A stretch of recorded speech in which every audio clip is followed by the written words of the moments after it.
प्रिय विद्यार्थियों, नमस्कार। हिंदी साहित्य बीए पार्ट द्वितीय की क्लास में आप सभी का स्वागत है। आपकी स्क्रीन पे आज एक चित्र आपको दिखाई दे रहा है। जरा दिमाग लगाइए, ये चित्र किस महापुरुष का है, किस महान व्यक्ति का है। आज हम इनके बारे में जानकारी प्राप्त करेंगे। कुछ आया दिमाग में? नहीं आया? चलो, कुछ इनके बारे में मैं एक दो ट्रिक्स आपको देता हूँ। हिंदी साहित्य में ये एक बहुत ही प्रसिद्ध कवि हैं और रीतिकाल के प्रवर्तक कवि के रूप में इनको जाना जाता है।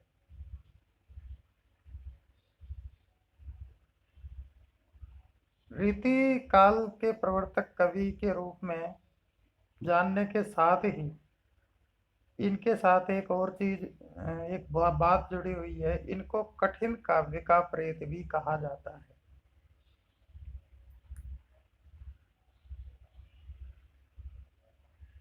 इसके साथ ही ये राम भक्त कवि है।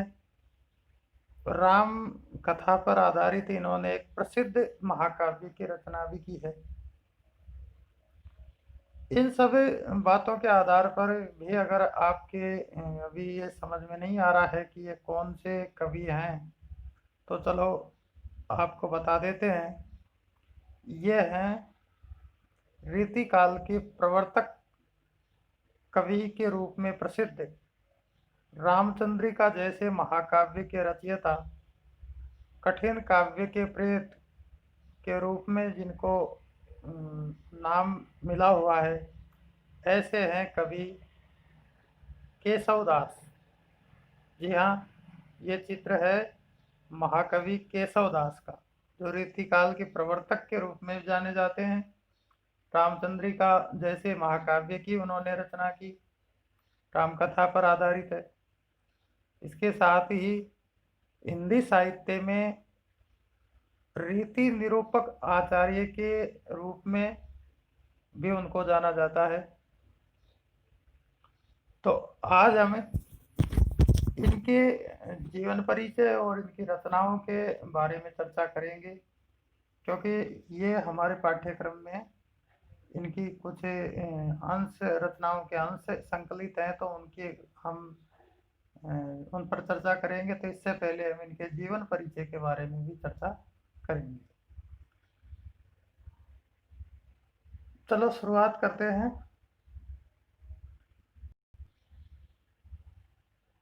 आचार्य केशव दास, जिनको केशव के नाम से भी जानते हैं, इनका पूरा नाम केशव दास है। इनका जन्म संवत 1555 में हुआ। पिता काशीराम थे। जन्मभूमि मध्य प्रदेश राज्य के ओरछा नगर, मध्य प्रदेश में इनका जन्म स्थान है। ओरछा एक नगर का नाम है वहाँ। इनकी मृत्यु 1618 विक्रमी में मानी जाती है। केशवदास हिंदी साहित्य के रीतिकाल की कवि त्रयी की एक प्रमुख स्तंभ है। रीतिकाल के 3 कवियों की एक त्रयी मानी जाती है: केशवदास, बिहारी, मतीराम। वे संस्कृत काव्य शास्त्र का सम्यक परिचय कराने वाले हिंदी के प्राचीन आचार्य और कवि हैं। इनका जन्म सनाड्य ब्राह्मण कुल में हुआ था। इनके पिता का नाम काशीराम था, जो ओरछा नरेश मधुकर शाह के विशेष स्नेहभाजन थे।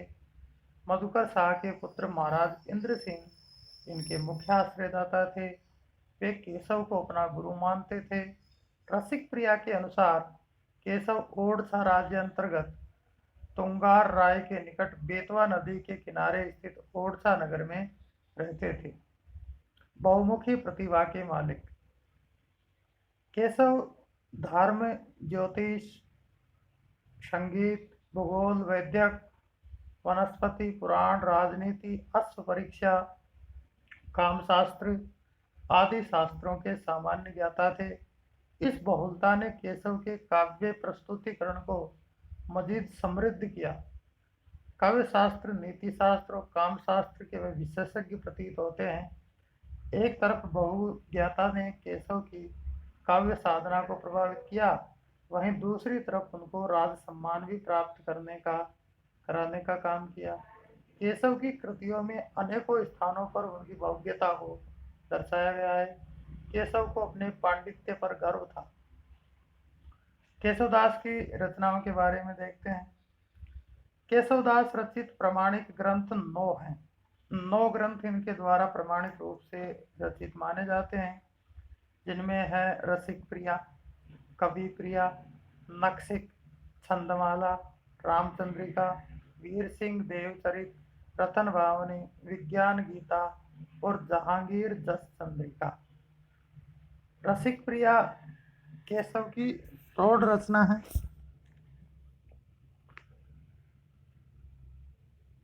इसमें रस विवेचन के साथ नायक नायिका के भेदों का निरूपण भी कवि ने किया है।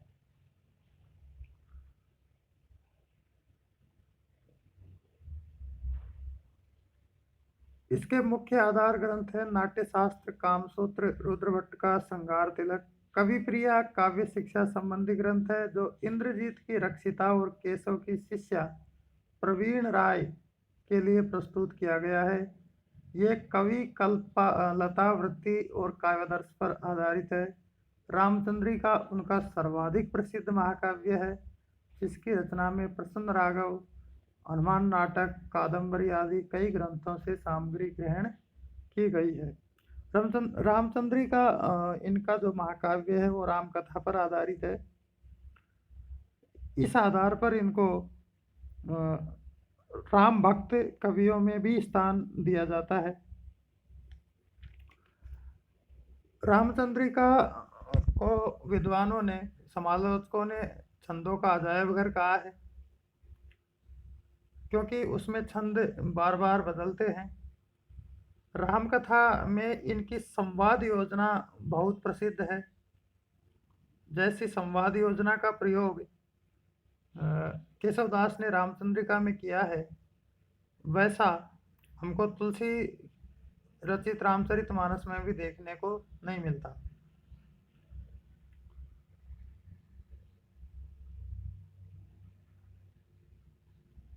इसके अलावा इनके जो अन्य ग्रंथ है, विज्ञान गीता है, जो जहांगीर जस चंद्रिका है वो एक प्रशस्ति परक ग्रंथ है। रतन भावनी, विज्ञान गीता, ये और जहांगीर जस चंद्रिका ये मुक्तक रचनाएं हैं। मुख्य रूप से इनकी जो प्रसिद्धि का कारण है वो कवि प्रिया, रसिक प्रिया और रामचंद्रिका ही इनकी प्रसिद्धि का आधार है, और यही इनके प्रमुख ग्रंथ माने जाते हैं। रीतिकाल के प्रवर्तक आचार्य के रूप में केशवदास की गणना की जाती है। इसके अलावा डॉक्टर श्याम सुंदर दास ने केशवदास में सहृदयता एवं भावुकता का सर्वथा अभाव बताया है।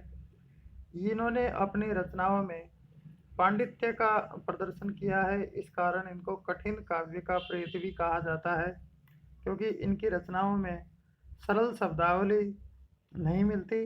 पांडित्य प्रदर्शन, उक्ति वैचित्र्य एवं अलंकारों के निरूपण में ये अधिक उलझे रहे। इस कारण इनकी काव्य में सरसता का अभाव हो गया है, इसलिए इनको कठिन काव्य का प्रेत भी कहा जाता है। एक अन्य बात जो इनके बारे में प्रसिद्ध है कि ये आचार्य तो इनके काव्य में दिखाई देता है। ब्रज भाषा में इन्होंने रचनाएं की है, तो काव्य के शास्त्रीय पक्ष को संपूर्णता से ग्रहण कर उसे लक्षण उदाहरण की परंपरा रूप में स्थापित करना ब्रज भाषा काव्य को केशवदास की सबसे बड़ी देन है। केशव के निधन के काल और स्थानों पर विद्वानों में मतभेद पाए जाते हैं।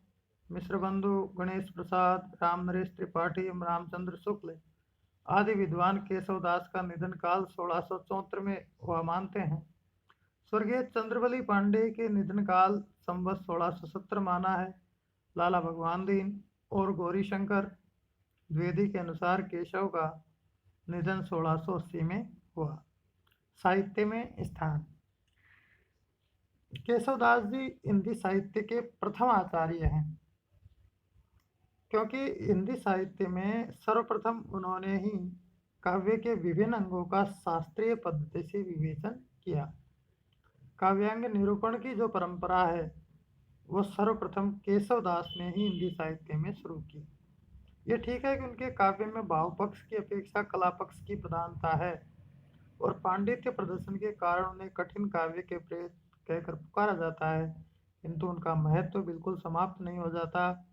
आचार्य शुक्ल के शब्दों में केशव की रचना में सूर, तुलसी आदि किसी तरलता और तन्मयता चाहे न हो, पर काव्यांगों का विस्तृत परिचय कराकर उन्होंने आगे के लिए मार्ग खोला।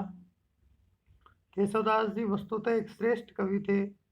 सूर और तुलसी के पश्चात हिंदी साहित्य जगत में उन्हीं की गणना की जाती है।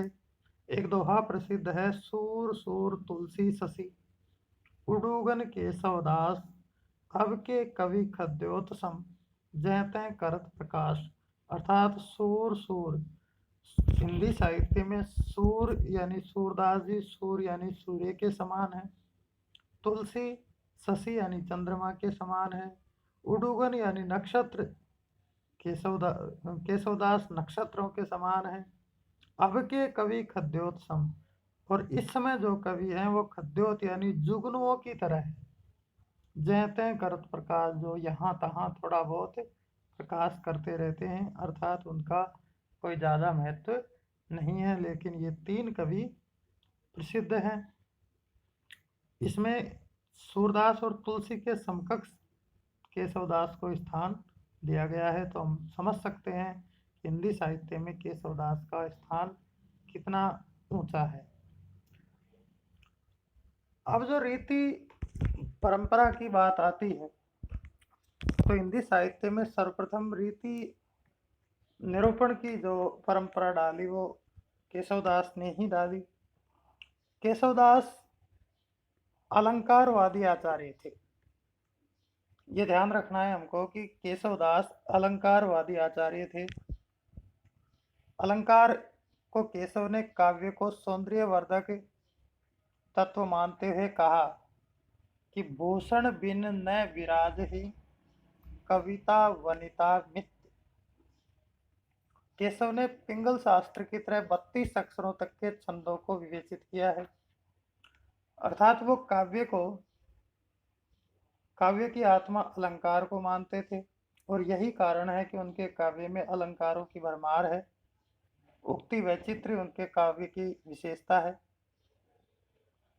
अलंकार वादिक काव्य आचार्य होने के कारण उन्होंने अलंकारों का वर्णन किया है। इसी के साथ वो रामकथा पर आधारित उनकी प्रबंधात्मक काव्य कृति रामचंद्रिका है, जिसमें उन्होंने पौराणिक कथा रामकथा को आधार मान करके बहुत ही अच्छा महाकाव्य लिखा है। इस महाकाव्य में संवाद योजना बहुत ही उत्कृष्ट कोटि की मानी जाती है।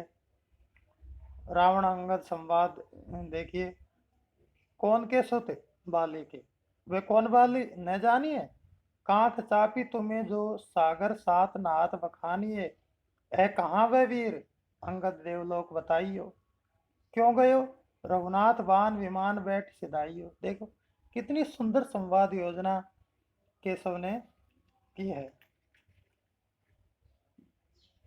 केशव का जो आचार्यत्व है वह निभ्रांत रूप से प्रमाणित है। इसमें कहीं कोई शक नहीं थे कि वो बहुत ही प्रकांड विद्वान थे। अलंकार विवेचन कवि प्रिया में केशव ने काव्यगत दोषों कवि प्रसिद्धियों, रीतियों, चित्रकाव्य के भेदों का साधारण निरूपण किया है, परंतु इसमें भी उन्होंने सर्वाधिक महत्व काव्यालंकारों को दिया है। नायिका के नक्शिक वर्णन में केशव का अलंकारवादी व्यक्तित्व प्रकट हुआ है। अलंकारों से भी उन्होंने कुछ अलंकारों को विशिष्ट माना है। उन्होंने प्रत्येक प्रकार की काव्य रचना में अलंकारों का होना आवश्यक बताया है। इस संबंध में उनका जो कथन है वो बहुत प्रसिद्ध है ही। यद्यपि सुजाति सुलक्षणी सुवर्ण सरस सुव्रत भूषण बिन न विराज ही कविता वनिता मित्र। इसके अलावा आनंदवर्धन की तरह कवियों को काव्योपयोगी सुंदर शब्दों की खोज के लिए परिश्रम करने का निर्देश भी केशवदास ने दिया है। उन्होंने लिखा है, चरण धरत चिंता करत चितवत चारों ओर सुवर्ण को शोधत फिरत कवि वे विचारी चोर। तो इस प्रकार हम देखते हैं कि वो आचार्य ही थे और आचार्यत्व का उन्होंने जगह जगह पालन भी किया है और उन्होंने उस पद को पाने के वो अधिकारी भी हैं। इस प्रकार आज हमने आचार्य केशवदास के बारे में चर्चा की, उनके बारे में कुछ जानकारियाँ हमने प्राप्त की, उनकी रचनाओं के बारे में जाना, उनके काव्यगत विशेषताओं के बारे में हमने चर्चा की। अब हम आगे उनके काव्य से जो अंश हमारे पाठ्यक्रम में हैं उनके बारे में भी हम चर्चा करेंगे। नमस्कार।